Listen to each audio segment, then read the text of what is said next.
Hey guys, I just wanted to make a video to answer a question by one of our new members, in fact, one of the first members, Brandon Perez. And I want to do this more often. I'm going to try to answer a lot of the questions here in the forum in video form.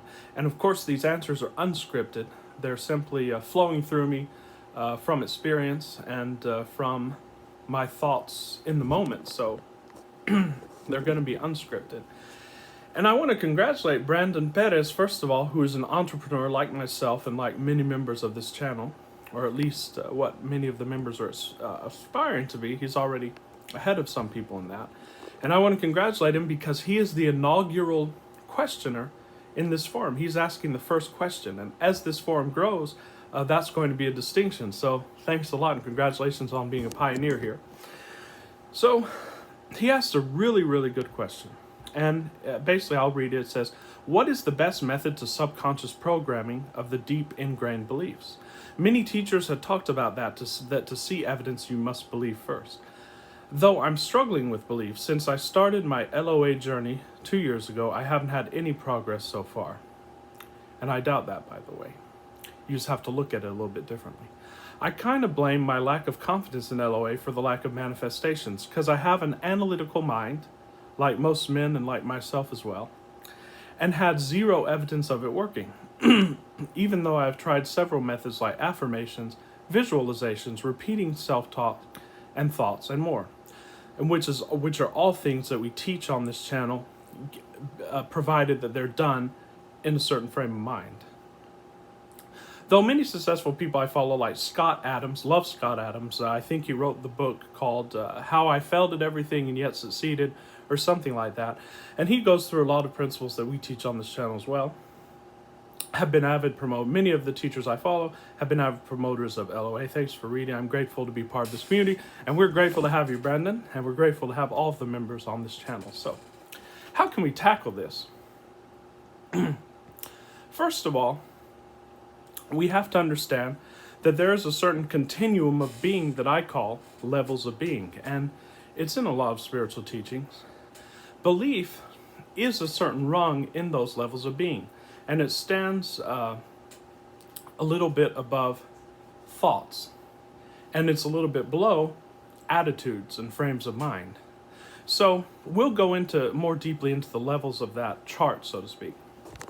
But you can change beliefs, and you can work on changing all of your so-called negative beliefs, and we'll learn that there really are no negative beliefs. But the problem is that'll take the rest of your life. That's why psychiatry and counseling takes so long. The fact is you don't have to change your beliefs.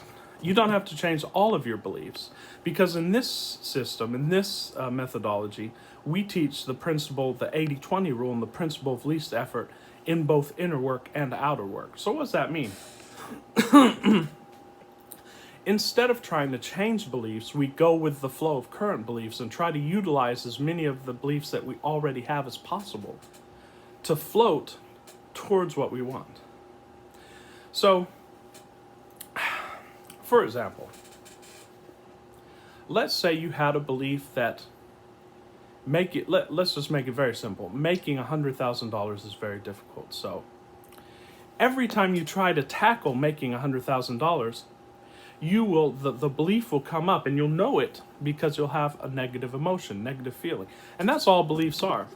It's a thought that you continually have, pushed by momentum, and it becomes somewhat of a groove or whirlpool of momentum, something that Vadim Zeland calls pendulum, and what Eckhart Tolle calls a pain body, and it triggers an emotion every time. Now, you can work on some of those, and in this program we're going to teach how to work on specific beliefs that you will face in the generality of most situations. Therefore it will be productive for you to change them. So, but say you run into that belief, but you don't have the time nor the inclination to try to change that belief, to try to dig into the subconscious. What you do is you break the situation of making $100,000, this is just one method, into smaller and smaller pieces. Now there are going to be pieces of that that you can align with that don't stand in the way of your beliefs.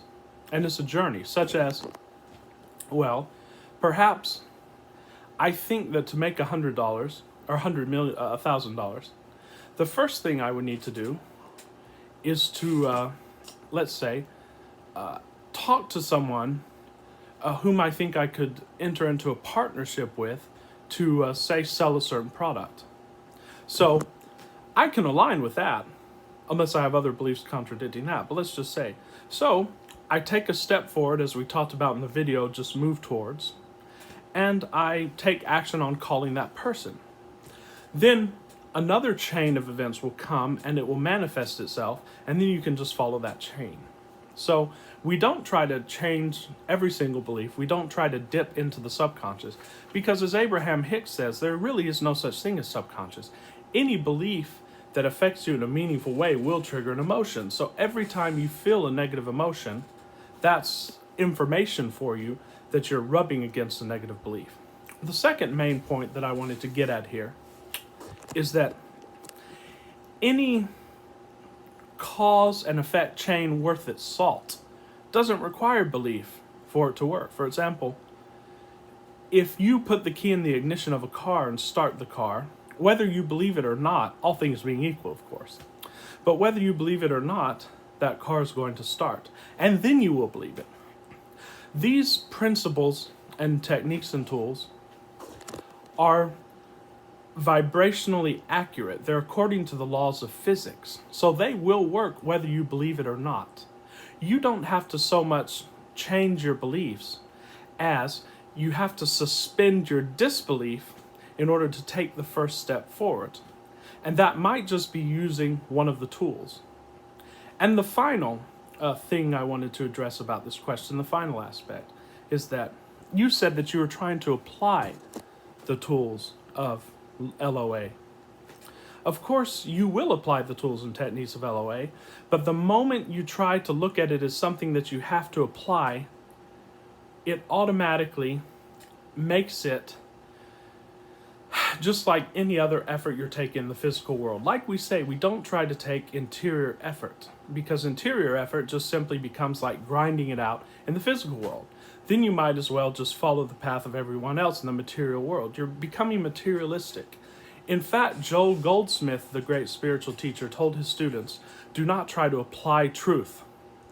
Because the moment you're trying to apply it to worldly conditions, it automatically becomes a worldly action, and again you're back in that circle of trying to earn it and trying to do it. And in this program we teach that you're not earning anything. You just have to be it, and then it unfolds.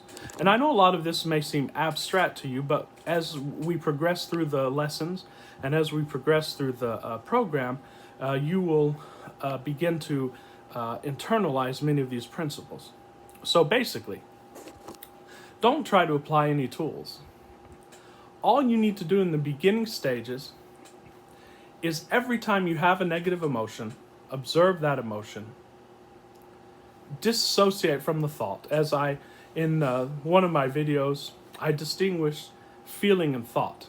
Once you observe the feeling, the thought evaporates or dissipates on its own, and then the feeling dissipates. So all you have to do is observe your feeling.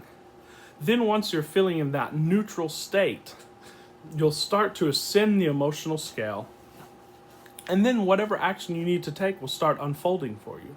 So basically all you have to do is don't think about what bothers you. When you have a negative emotion come up, observe it. And then when you're feeling pretty good, ask yourself, what's the next step, the next easy, logical step that I need to take in order to move myself forward, and take that action. Don't think too much about it. Don't try to change beliefs and programming and hypnosis. I've studied hypnosis as well. And as hypnotists will tell you, the effectiveness of hypnosis depends upon the receptivity of the subject. So if a subject's not receptive and doesn't believe in hypnosis, guess what? It won't affect him. So belief will come.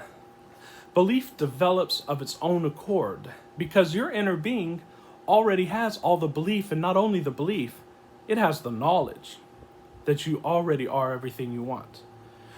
So all you have to do is be that, become that. Ask yourself, what would it feel like if I knew that I had this now?